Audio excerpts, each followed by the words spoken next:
देश में कुछ सालों से एक नए भक्तों का आगमन हुआ है। उस भक्तों को आप अंधभक्त कह सकते हैं, गोबर भक्त कह सकते हैं और न जाने क्या क्या कह सकते हैं। जो भी आपके दिल में आए उस हिसाब से आप उनका डिजिग्नेशन और पोस्ट दे सकते हैं। फिलहाल मैं इसलिए कह रहा हूं कि द ललन टॉप की टीम चुनावी यात्रा पर निकल चुकी है और जो द ललन टॉप के मुख्य संपादक सौरभ द्विवेदी हैं वो मध्य प्रदेश चुनाव को कवर कर रहे हैं। ग्राउंड रिपोर्टिंग में मैंने आज उनका एक वीडियो देखा, उसमें एक प्रचंड अंधभक्त मिला हुआ है। अब देखिए उस अंधभक्तों में भी इस तरह का ट्रेंडिंग चल रहा है कि हम सबसे टॉप क्लास के अंधभक्त हैं। किस तरह से इस देश के युवाओं के अंदर जहर और नफरत बोया जा रहा है, सुसाइड बम बनाया जा रहा है। आप पहले उस वीडियो को देखिए और सबसे बड़ी बात, वीडियो देखने में गौर करिएगा। जब भी ये अंधभक्त मिलते हैं तो टोली में मिलते हैं, काफ़ी संख्या में मिलते हैं, और जब किसी अच्छे पत्रकार से उनका सामना होता है तो फिर उनकी बोलती बंद हो जाती है। वो ऐसे ऐसे चारों तरफ देखने चालू कर देते हैं, वो ढूंढने लगते हैं कि हमारा सपोर्टर कोई मिले और फिर भागने की तैयारी में जुड़ जाते हैं। ऐसे ऐसे अंधभक्तों का सवाल और जवाब जब अच्छे पत्रकारों से सामना होता है ना, तो उनकी फेस का इंप्रेशन बिल्कुल चेंज हो जाता है। अब वीडियो देखिए, फिर उस वीडियो पे बात करते हैं थोड़ा सा। जबकि कांग्रेस हिंदू और मुस्लिम दोनों को लेके चलती है।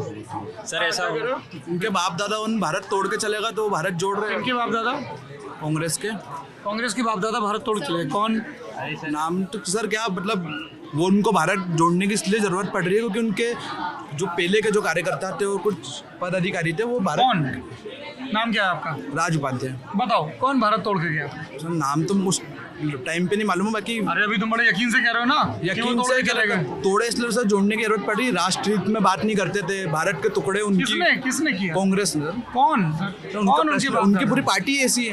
कैसी है? जैसी भारत की कुछ एक हाँ। भारत पूरे तोड़ के चलेगा उनके पुराने जो भी नेता थे, जिसलिए उनको भारत जोड़ने की जरूरत पड़ रही है। जो कौन तोड़, पहले तो बोला थोड़ा क्लैरिटी होनी चाहिए, किसने तोड़ा भारत? सर नाम तो मेरे को भी उनका नहीं मालूम है ना। बाकी क्या पढ़ाई करते हो तुम? BA second year. किस सब्जेक्ट में? बीए। अरे सब्जेक्ट होगा ना बीए में कोई? Plane BA. प्लेन बीए में कोई सब्जेक्ट नहीं होते हैं? History geography. हिस्ट्री के आगे आओ तुम नौजवान, बहुत बढ़िया। आगे आओ क्या बोल रहे हो? महात्मा गांधी बोल रहे हो कान में। इससे ही कैटेगरी के अंधभक्त पड़े हुए हैं। उनसे ये भी नहीं पता है कि बीए में उनके सब्जेक्ट, अगर बंदा सब्जेक्ट पूछ रहे हैं कि कौन से सब्जेक्ट से बीए कर रहे हो, तो उनका जवाब है प्लेन बीए। ये प्लेन बीए क्या होता है भाई साहब, थोड़ा हमको भी बता देना। एक चीज़ और, इस वीडियो को उनके बाप को ज़रूर दिखाने की ज़रूरत है। एक बार अगर वो एक बार वीडियो को देखे तो उनको पता चले कि उनका बेटा कौन सा प्लेन बीए कर रहा है। अब सोचिए कि इस लेवल के अंधभक्तों का जन्म हुआ है इस समय। किस लेवल पे है उनकी अंधभक्ति, जो ये कह रहे हैं कि भारत का विभाजन करने वाले कांग्रेस वाले हैं। कान में महात्मा गांधी बोल नहीं, मैंने सुना। आप दे रहे रिप्लाई। नहीं उन पे तो जाएंगे, पर पहले आप। हाँ। तो कौन तोड़ के गया भारत?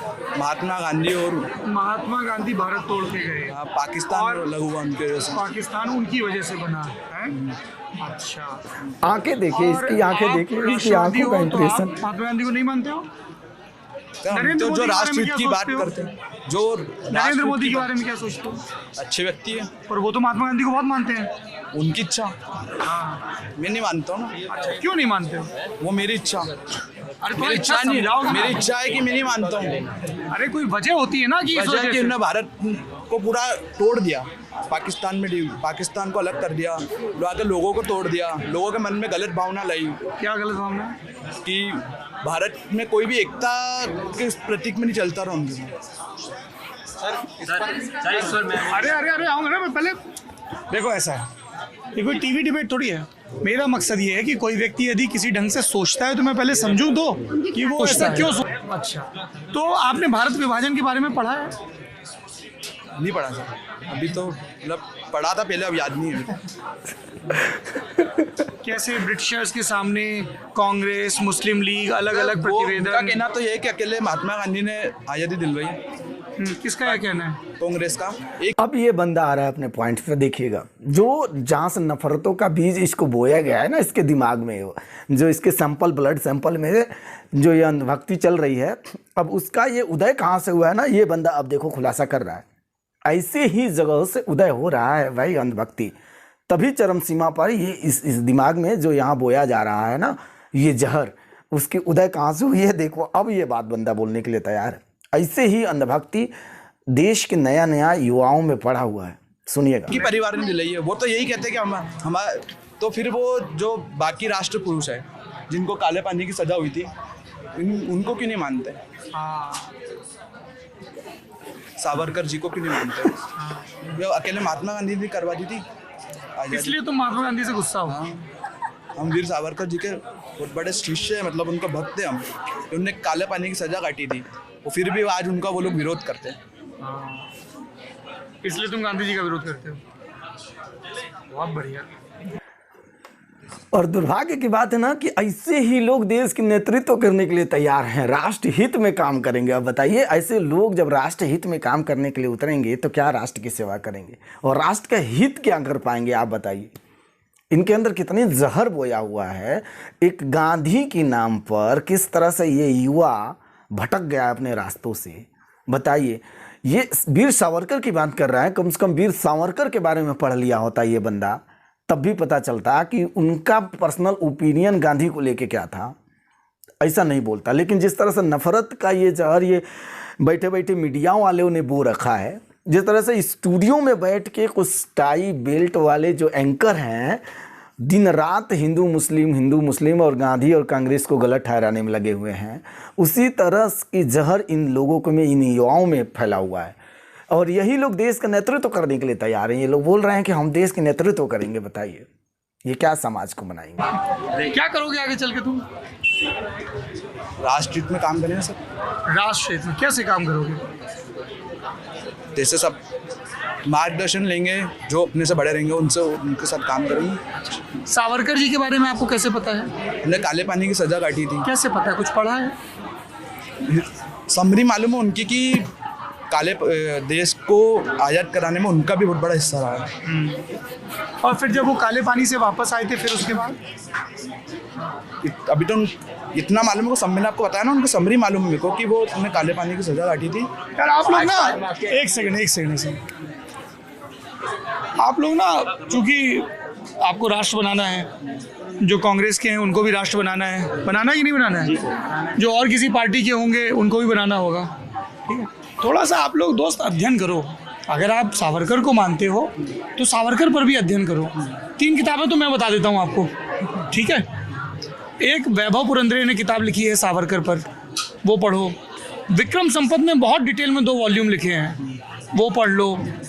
उदय माहुरकर ने किताब लिखी है सावरकर पर, वो पढ़ लो। खुद स्वतंत्रवीर सावरकर ने भारत की आज़ादी के प्रथम संघर्ष पर किताब लिखी है, उसको पढ़ लो, उसके बाद राय कायम करो। गांधी को भी पढ़ लो। मैं ये नहीं कह रहा हूँ कि तुम गांधी के या सावरकर के भक्त बन जाओ या कट्टर आलोचक बन जाओ, पर पहले जान तो लो। ऐसे ही अनभक्तों की जब किसी अच्छे पत्रकारों की जब ठुकाई करते हैं पत्रकार ना, तब जाके ऐसे ही हूँ वाली भाषा निकलती है उनकी, एकदम बिल्कुल फेस इंप्रेशन बदल जाता है। देखिए जिस तरह से इस बंदे की हूँ कर रहे हैं। अब जैसे इसके सपोर्टर्स मिलते हैं ना, ये दोगुनी आवाज़ में चिल्लाना चालू कर देते हैं। ऐसा लगता है कि इनके आगे अब कोई ज्ञानी ही नहीं है। सबसे बड़े देशभक्त यही हैं। अरे भाई, जब अच्छे पत्रकार मिल जाएंगे ना तो बोलती बंद हो जाएगी। ऐसे ही भागना चालू करते हैं। देखिए उनका कैसे खड़े हो गया, हूँ। गजब की अंधभक्ति चल रही है इस देश में। व्हाट्सएप पे पढ़ के आप गांधी के विरोध करने में उतर गए। एक बार गांधी को समझिए, गांधी बनना आसान नहीं है भाई। दुनिया का हर काम कर सकता है इंसान, गांधी नहीं बन सकता है। गांधी वो पुरुष नहीं, महापुरुष थे सर। और सावरकर भी इस देश के लिए बहुत बड़ा योगदान दिए हैं। कम से कम उनके बारे में भी पढ़ लीजिए। उनको ये, उस बंदे को ये भी नहीं पता है कि वो वीर सावरकर के बारे में अगर पूछ लिया जाए को कहाँ से है तो भी नहीं बता पाएगा। रुके, अभी कहीं जाने की ज़रूरत नहीं है। अभी एक से एक और भी प्रचंड अंधभक्त पड़े हुए हैं। मैं अभी शुरुआत में क्या बोला आप लोगों से कि इस समय ट्रेंडिंग चल रहा है कि अंधभक्ति में सबसे टॉप पे कौन आएगा। एक और अंधभक्त हैं, उनकी भी ज़रा सुन लीजिए, क्योंकि अंधभक्तों की मैं बोला ना कि टोली चलती है, ऐसे ही है। वो झुंड में चलते हैं, अकेले नहीं चलते हैं। अकेले भी चलेंगे ना, और झुंड में भी अगर अच्छे पत्रकारों से मिल गए तो उनकी ठुकाई अच्छी तरीके से हो जाती है। तो क्या मानना है आपका, जैसे इन्होंने कहा कि भारत का विभाजन गांधी ने करवाया? बोला तो सही है, महात्मा गांधी जी पूरे उसके जिम्मेदार हैं देश के बंटवारे में, और महात्मा गांधी जी जिम्मेदार हैं हिंदू मुस्लिम और ये जो छोटी छोटी कास्टें जो उन्होंने बांट के गए थे उसका जो परिणाम हमको आज तक भुगतना पड़ रहा है। गांधी कास्ट बांट के गए हाँ, थे। देश कैसे? भी उन्होंने बांटा है, पाकिस्तान को अलग कर दिया है। पाकिस्तान कहीं ना कहीं हमारा पार्ट है। हाँ। आज हम इंटरनेशनल रिलेशन सुधारने की बात कर रहे हैं, हाँ। तो वो बिगड़े किस वजह से? वो देखो ना, गांधी जी ने देश बांटा है। अच्छा। जिन्ना का नहीं पता मुझे, बाकी गांधी जी ने देश बांटा और नाथूराम गोडसे ने उन्हें गोली मार दी। ठीक किया कि गलत किया? मेरे मुताबिक तो ठीक करा। ठीक किया। प्रार्थना सभा में बैठे एक निहत्थे व्यक्ति की छाती में गोलियां उतार देना ठीक है? मैं समर्थक हूँ नाथूराम गोडसे की विचारधारा का भी और सोच का भी। क्या सोच है ये कि जो तुमसे असहमत हो फैला दे उसको गोली मार दो। गांधी नफरत फैला रहे थे। हाँ। क्या नफरत फैलाई गांधी ने? देश बांटा ना, बताया ना मैंने, भारत को। देश तो ब्रिटिशर्स भारत को प्रस्ताव लेके आए, जो सारे पॉलिटिकल फैक्शंस थे वो बैठे। गांधी जी और ने डिवीजन का सरदार प्रस्ताव। वल्लभ भाई पटेल को प्रधानमंत्री नहीं बनने दिया। पहला तो नेहरू जी को उन्होंने बनाया। एक टॉपिक पे चलते हैं। पहले आपने कहा कि जिन्ना का कोई रोल नहीं है और दूसरी ताकतों कोई रोल नहीं, गांधी का रोल है। आपने कहा गोडसे ने गोली मार के। देखिए, ये बंदा भी बता दिया कि आखिर में कौन सी टोली से ये भी आ रहा है। वो नाथूराम गोडसे को अपना लीडर मान रहा है, अपना जननायक मान के चल रहा है नाथूराम गोडसे को, और गांधी को ये खलनायक मान रहा है इस देश का। ऐसे ऐसे युवा हैं इस देश में भाई। इन लोगों को नफरती बोझ और सुसाइड बम वाले व्यक्ति किस तरह से बनाया जा रहा है, ये एक बनी बनाई ना पॉलिटिकली गेम है भाई। वृद्ध इंसान को जिसके हाथों में सिर्फ लाठी है, एक कायर इंसान आके हजारों के बीच में उसको गोली मार देता है। और ये आज के देश के युवा जो हैं वो उस मारे हुए गोली मारने वाले व्यक्ति को समर्थक हो जाते हैं, सपोर्टर होते हैं, अपनी आइडियोलॉजी के हिसाब से अपने आइडियल मानते हैं उस व्यक्ति को। और जो देश के लिए जितना किया है गांधी, उस व्यक्ति को ये लोग खलनायक बनाने में लगे हुए हैं। एक नया मोनोपोली चल रहा है भाई, एकदम बिल्कुल बना बनाया ये खेल है। ये एक दिन और आजकल की बात नहीं है, ये कई सालों से, पिछले कई सालों से इस तरह से एक नया फंडा चल रहा है कि लगातार कांग्रेस के नेताओं को, कांग्रेस के बड़े नेताओं को और देश के अच्छे अच्छे लीडरों को बदनाम करने का काम किया जा रहा है। सचेत रहने की ज़रूरत है, सावधान रहने की ज़रूरत है, और जैसे भी इस तरह के अंधभक्त मिले उनको ज़बरदस्त ठुकाई करने की ज़रूरत है। समझा देने की ज़रूरत है कि तुम्हें कुछ किताबों की भी अभी जानकारी लेना ज़रूरी है। व्हाट्सएप यूनिवर्सिटी से पढ़ के सिर्फ ज्ञान हासिल कर लेने से सिर्फ 2 मिनट बोल पाओगे, उसके बाद बोलते बंद हो जाएगी। मस्त रहिए, व्यस्त रहिए और स्वस्थ रहिए। हमें आज्ञा दीजिए। नमस्कार।